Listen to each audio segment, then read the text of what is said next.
Assalamu alaikum, Mbalma Malion.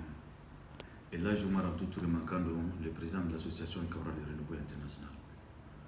Mbalma Malion, Ndelaka Foyana Mena, Nko, le Mali n'a pas d'ennemi, le Mali n'a pas de rebelle si ce n'est pas Ibeka.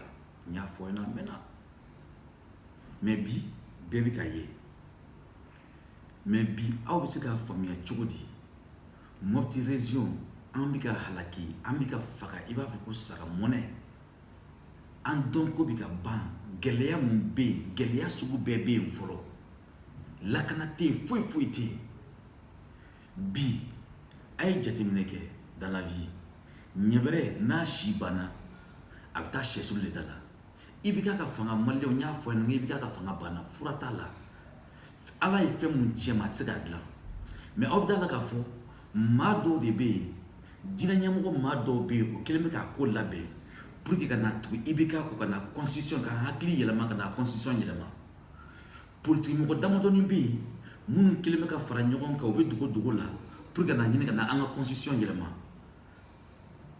société civile mado fana be munu be dugo la oni pouvoir te kabe nyogon ibeka te kabe nyogon pour que kana anga constitution yelama constitution ma seka yelama en 2017 o ya sur centre ma bi soit disant mon va centré Mopti région ma bi Mopti région ça n'existe pas tira a flin colon tira ay mamundia ama mamundia la région de Mopti a flin colon tira ma chite Mopti konna na bi kibe wuli ibida la fiela ka wuli la fiela ate do aw munti Mopti aw malien mun be kofe aw malien mun be région tola région chaman fana attaquer le aw mun be ni bella ay jatemneke solution te Ibeka bolo.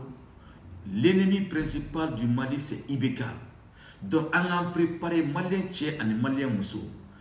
Parti politique munumbe Ibeka kofe kanin ko labe ani dinanyamo munumbe amba bedon. Mais ay kasamine ni ba kono. Ani ay kasamine ayafo ore kay. Na ka kasamine ni ba kono ayi.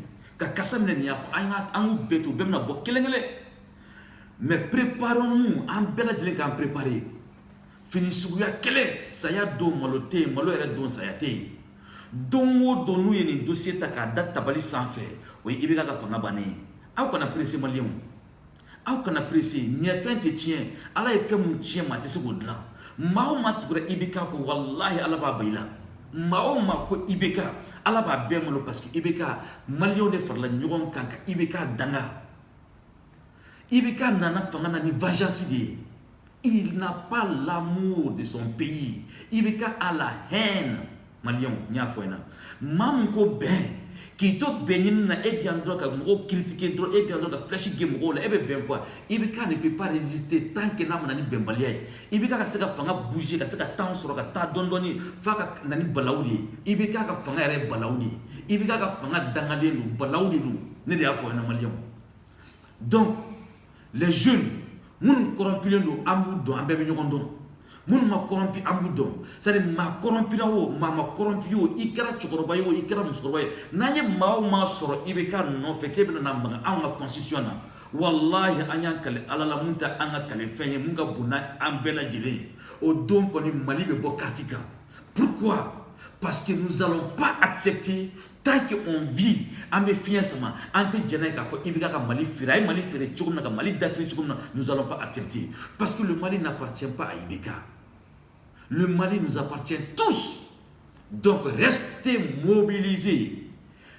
Nyamoufo, les jeunes de Mopti à Bamako, de Kidal à Bamako, Yorama Boyorola, porte à porte, nous allons continuer à faire.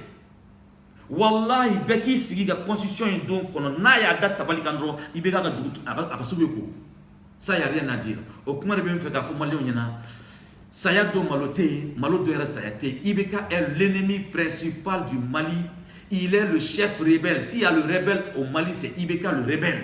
Parce que Ibeka n'arrive pas à nous dire que tout ce qui est en train de se passer, Ibeka n'arrive pas à s'exprimer. Vous savez pourquoi Ibeka a nommé Djonkuna Traoré? Parce que Ibeka sait que tu es une de ces gars. Aba don tu es une de ban. Bien que la nina s'endale bien que la cam. Oteuli gaboy. Pour année de mon petit région, il y a passé à bas qu'on a fait. Effectivement, on t'a fait parce que à temps fait. Raison pour laquelle Ibeka a nommé Djonkunda parce que Fagali Mouteban, à chaque fois, à chaque fois, à Jas il était. Ibeka a fait droit, Mogo Mouna d'aller protéger, présent protéger le traitement Ibeka. Mais Allah de m'a protégé. Ibeka constitution ni Magarala. Ibeka Jamana Kona Dembe Fara Odou, Ikelemetou. Soit il est double en plein 14 heures. Nous n'allons pas accepter Ibeka Boulide. Il te Boulide. Amitani Hede là. Ibeka, on va te traduire à la haie. Ami traduire ta tribunal là. Il t'a justice là. Djabouya. Parce que tu as trahi ta nation. Mon cher Ibeka. Ton fils Karim. Les journalistes ont dit que quand Karim est Bourama Fra, nous n'allons pas, ça ne reste pas impuni. Karim, on va le traduire à la justice et il va aller en tôle. Et toi aussi, Ibeka Kasola, Frata là, parce qu'il n'en a fait ni hende, Jamana Kanutila, il y a un Jamana Chikama, Wari Beshme. Donc, anti-toi, Ibeka. Anti-toi. Que Dieu bénisse le Mali.